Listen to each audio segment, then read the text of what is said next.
Today I want to talk about dress reform for men from Ellen White's writings. I did a video on this before, why I dress the way I do, and I did it from the Bible alone.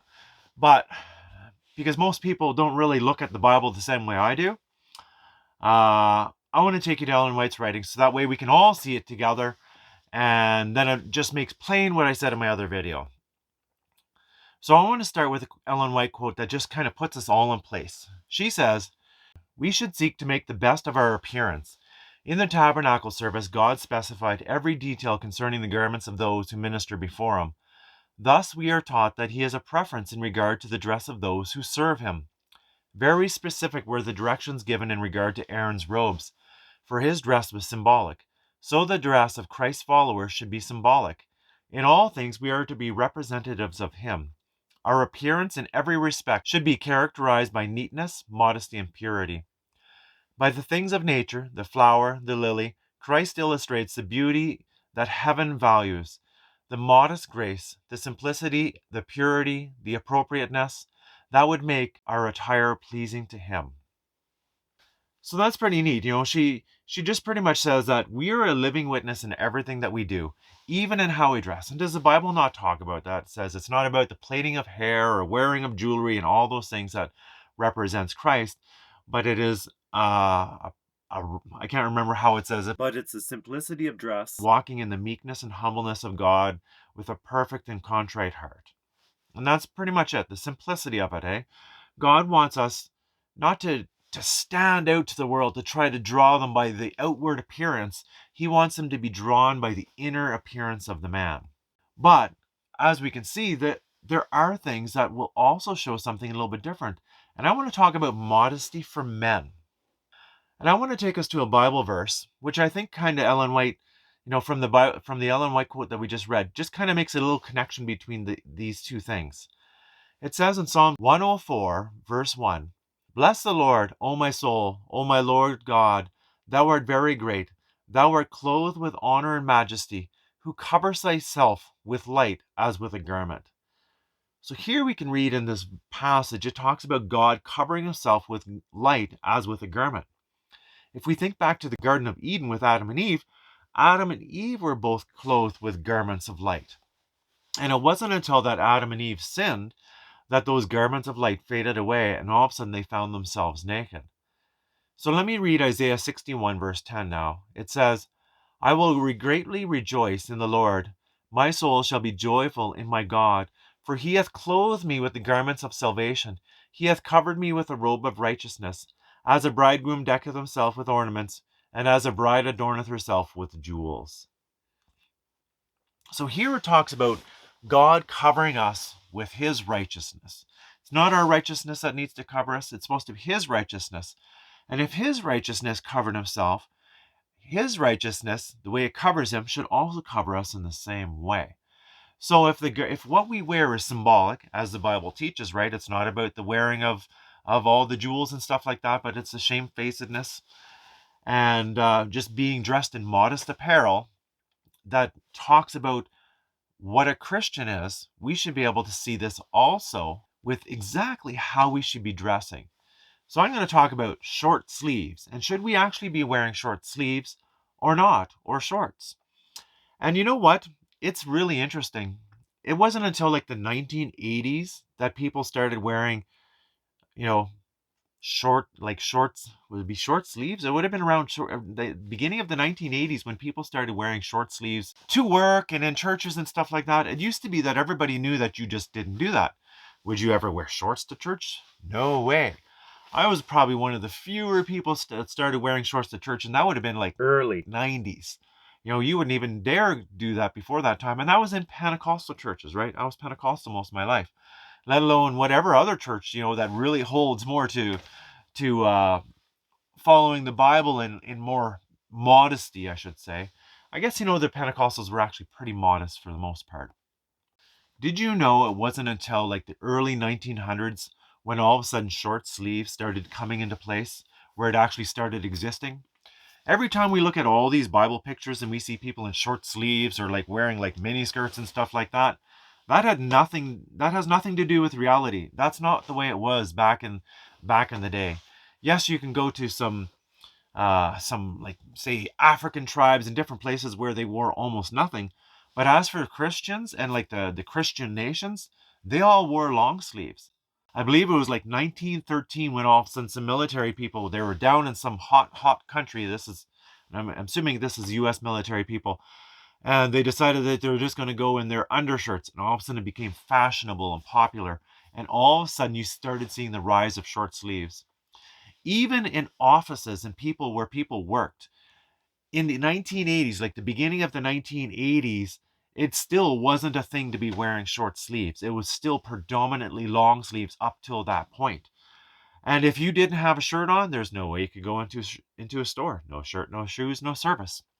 That was signs on so many doors, as this popular trend of immodesty, I'll just call it, started coming into the world. So let's take a look at some of the things about Ellen White might actually say about short sleeves. Now, this is interesting because we often think, well, if they weren't wearing short sleeves in that time, how would she be able to talk about it? Well, she talked about it in unique ways, but still addressed the problem, and we can show it today. And it was mostly to do with women. Women were the game changer because men, they worked, right? And long sleeves protect your arms and they protect your legs from everything. I was one of the first people, going out and haying, and I remember with all my uncles, and they're like, "Oh no, you need to wear long sleeves when you do hay," and I'm like, "I'll be fine." And sure, my arms were all cut up and picky and itchy for a day, after doing hay with short sleeves. But I'm like, I can't do this in long sleeves. I'll die. I was that guy. If it was 6 degrees outside sometime during the day, I was in shorts. That's when I started wearing shorts. And I was shorts and short sleeves. God brought me down this path before I became a Seventh-day Adventist to realize, hey, no, you know what? If you want to be cooler, you need long sleeves. And it's all in your head when you think the other way around. I work in construction. How do you keep a building cool? You insulate it. How do you keep a building warm? You insulate it, right? Why do we have to run an air conditioner in the summertime? It's because if you have windows open, the heat comes in and warms up things a lot quicker. And so the same with wearing short sleeves is the sun can literally come down and cook your arms, and your arms won't cook if you're wearing long sleeves, right? So if your skin literally cooks, you're a lot hotter than we are, and your body has to work to cool your arms, and then it makes you sweat, so you feel cooler because of the sweat, but you're actually hotter because your body has to work harder, which increases your whole body temperature overall. Anyways, God showed me all that before I seen anything in Ellen White, before I seen it in the Bible. I was starting to understand that, just even with cold. Okay, let's just read this quote before I get on too far. She says, "The limbs were not formed by our Creator to endure exposure, as was the face. The Lord provided the face with an immense circulation because it must be exposed. He provided also large veins and nerves for the limbs and feet to contain a large amount of current of human life, that the limbs might be uniformly as warm as the body. They should be so thoroughly clothed as to induce the blood to the extremities. Satan invented the fashions which leaves the limbs exposed, chilling back the life current from its original course.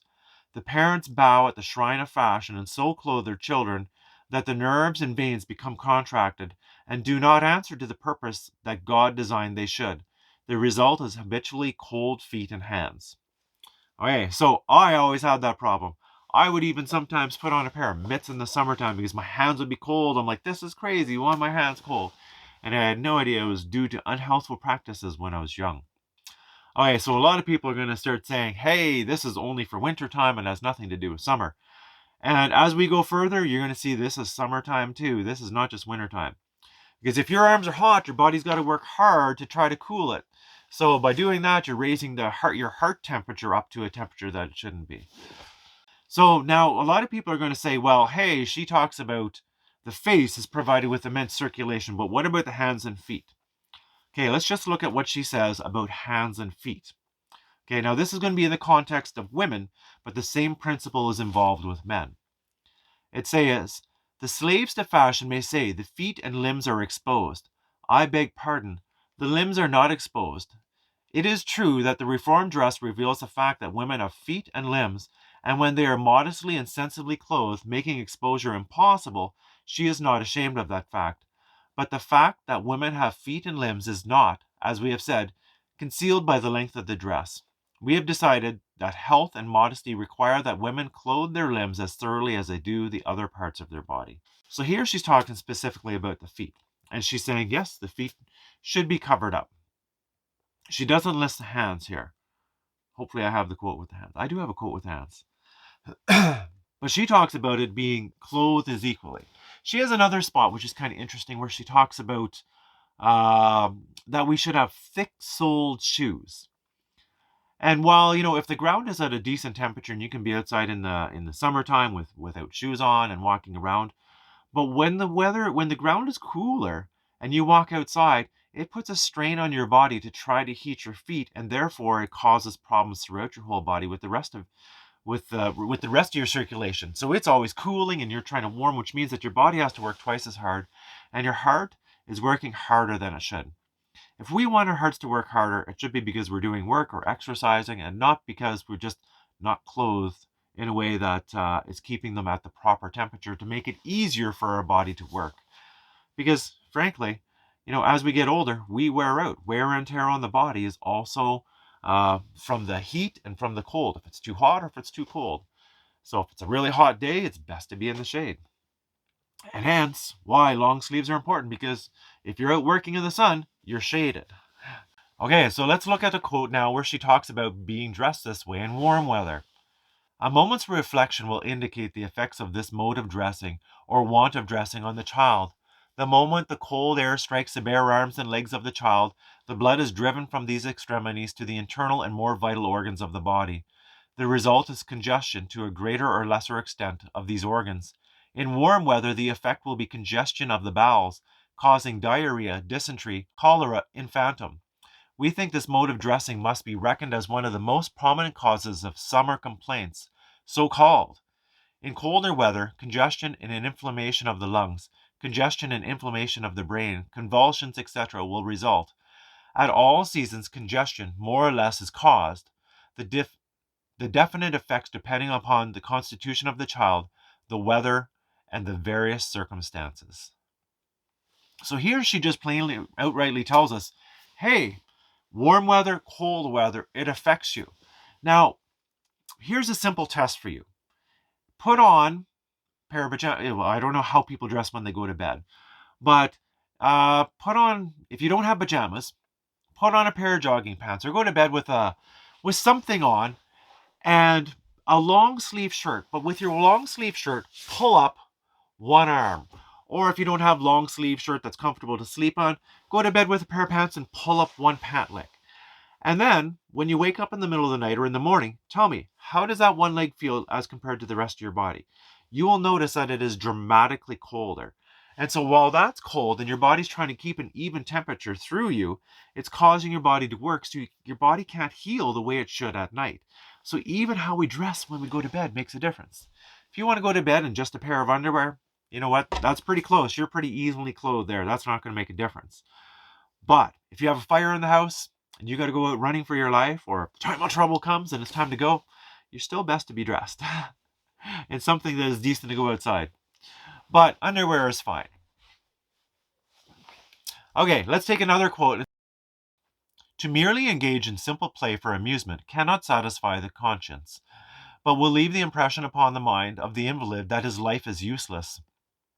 And if his life has been active, and he has taken pleasure in doing good, the influence of such amusements upon him will be bad. Let this class of sufferers have pleasant employment out of doors, suited to their several conditions, both as to the nature of the work and the time that they should be engaged in it. Let those who are able to take a light, well-polished hoe, and for a suitable number of hours or minutes, institute a war of extermination upon unwelcome weeds among the vegetables and small fruits. Let others more feeble use a garden trowel, rake, or hoe a few moments each day among the plants and flowers, and let them feel that every weed they pull up, they do some good. What if the sun does burn the face and hands brown? The sun and the air will do them more good than water baths can do without these blessings. So just look at this. She's talking about people that, are in sanitariums and they're not or they're at home and they're sick and they're not feeling good. But they should not just be outside just for simple amusement. They should be outside to be doing something and feeling useful, because we all want to feel useful. So she talks about people that are sick going out and just trying to work in the garden, even if it's just for a few minutes. But it's interesting. She says, what if the sun does burn the hands and face brown? Did you notice it didn't include the feet? Did you notice it didn't include the arms or the legs? It's only the hands. She says in another place, fashionable mothers clothe their little girls as unhealthily as they do themselves. Their waists are compressed at an early age, and the limbs are left with but slight protection, when the forces of nature need every advantage to enable them to perfect the physical frame. The limbs were not formed to endure exposure as the face. Children who are clothed according to the fashion cannot be outdoors much, unless the weather is mild. Therefore they are kept in ill-vented rooms, for fear of the cold, and well may be that they, with their fashionable style of clothing, but if they were comfortably clothed, it would not harm them to exercise freely in the open air, summer or winter. Unhealthful dress brings many a child to the state of invalidism, or, which in many cases may be preferable to an early death. Thus fashion fills the homes of its slaves with invalids, and our cemeteries with little graves. So here she talks about that we're supposed to be comfortably clothed summer and winter. So by being comfortably clothed, so when my whole family, we did this, we followed this dress reform. We all had long sleeves and we moved to Grenada. And everybody would say, oh, sometimes it takes like a month to adjust to the climate. Well, we were there a day or two and we're adjusted to the climate. Yeah, it was hot, but because of the way we dressed, our body, right, when you wear clothing, long sleeves, you don't dehydrate as quick. When the sun comes down, it doesn't hit you and burn you.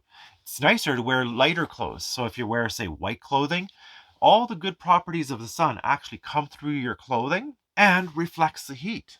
So that's something really interesting too. We actually do still get a tan through lighter clothing. And I would often become, come wintertime, I'm like, man, it's always interesting. I got a tan, especially on my back, mostly because I wear a shirt all the time, but I still tan through my shirt because I wear lighter clothing.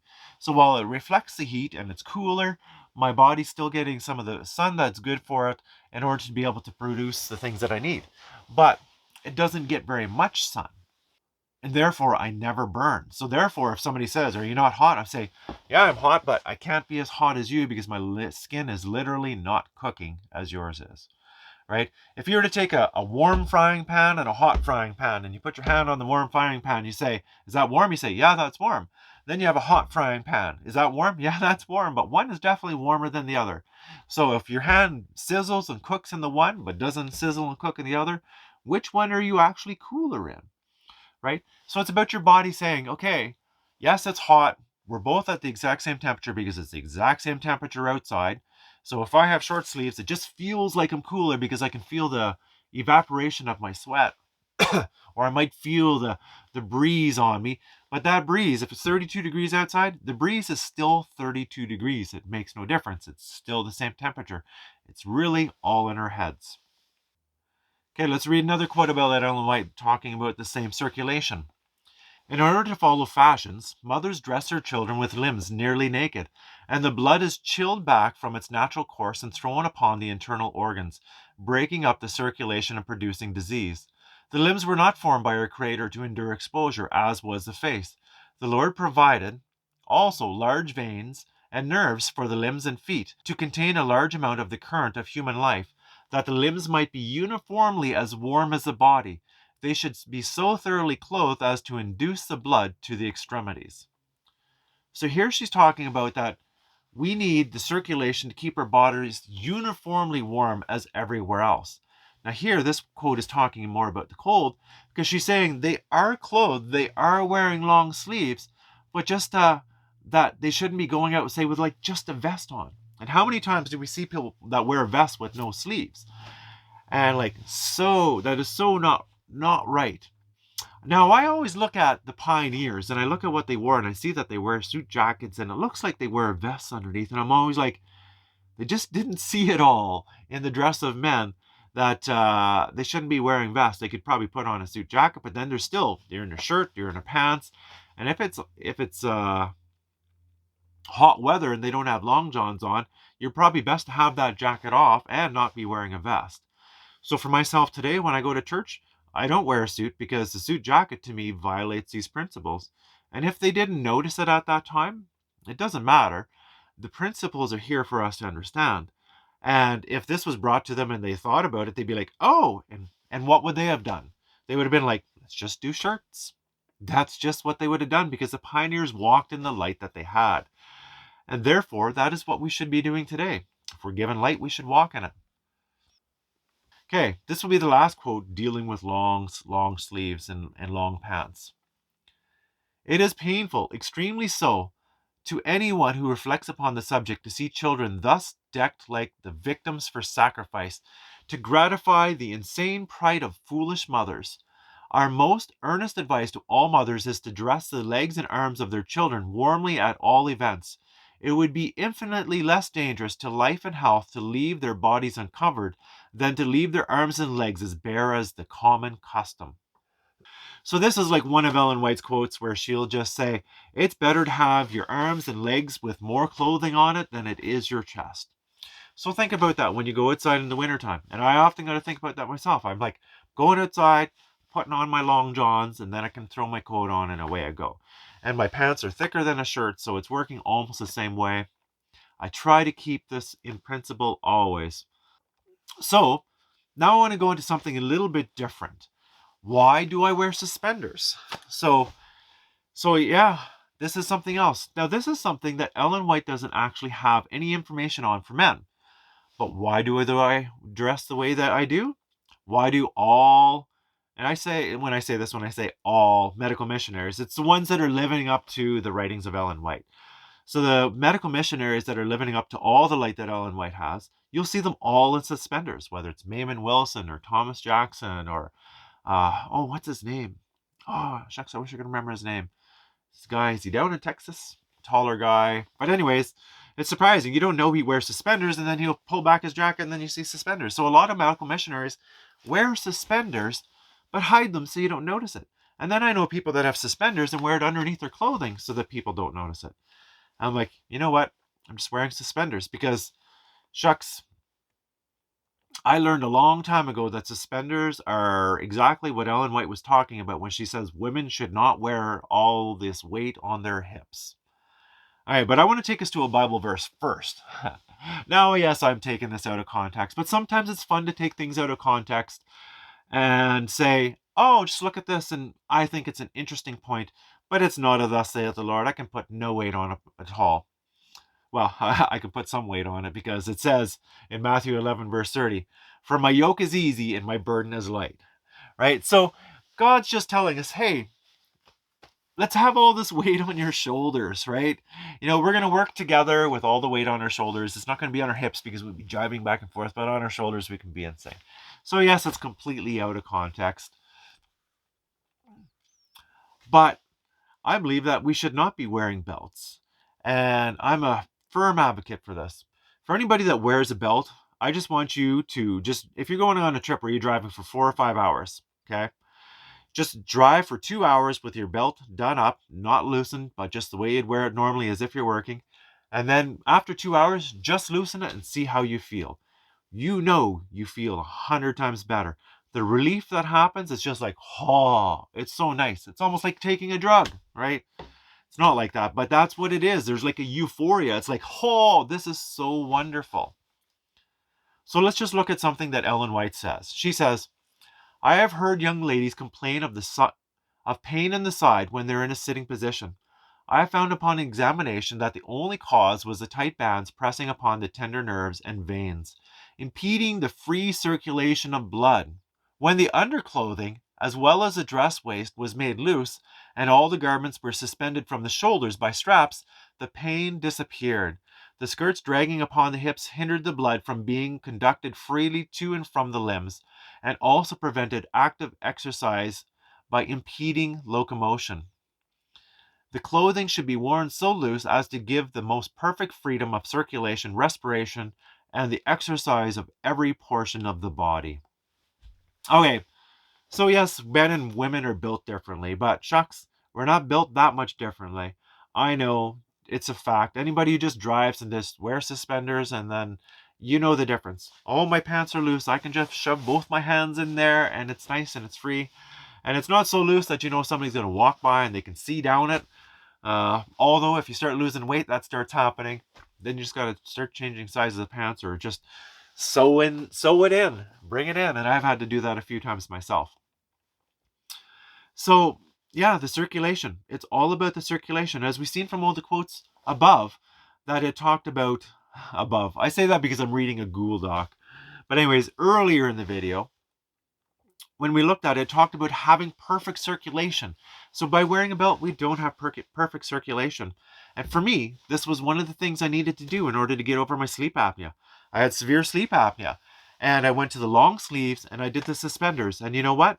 Between that and diet reform, I had severe sleep apnea that nobody could understand. They're like, I was going to die. They knew I was going to die. There's 2 or 3 times, I can't remember, twice, 3 times, so 2 times anyway, I woke up and I'd almost died. Wasn't panicking or choking or anything anymore, but nearly died. You know, mouth and nose filled with vomit, had no idea what was going on. But when I accepted these health principles and walked in the light that I had, then God could work with me, and I overcome the severe sleep apnea that no one could explain, and the doctors were just always. Well, I was the case that everyone was mystified at. Nothing to do with weight, nothing to do with tonsils, nothing to do with any of the things that cause sleep apnea. I was that rare case. I would even stop breathing while awake. Yeah, I was that case. So the last quote I want to read, it says, the order given by God to the children of Israel to place the ribbon of blue in their garments was to have no direct influence on their health. Only as God would bless them by this obedience, and the ribbon would keep in their memory the high claims of Jehovah and prevent them from mingling with other nations, uniting in drunken feasts, and eating swine's flesh and luxurious food detrimental to health. God would now have his people adopt the dress reform, not only to distinguish them from this world as his peculiar people, but because a reform in dress is essential to the physical and mental health.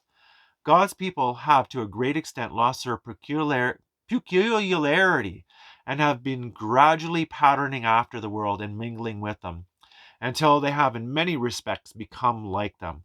This is displeasing to God. He directs them, as he directed the children of Israel anciently, to come out from the world and forsake their idolatrous practices, not following their hearts, for their hearts are unsanctified, or their own eyes, which have led them to depart from God and to unite with the world. So it's my prayer that we take these principles from Ellen White, take the actual words that she talks about, understand them from the Bible. For me, that has always been the case. Where in the Bible can I find this? Where in the Bible can I see this?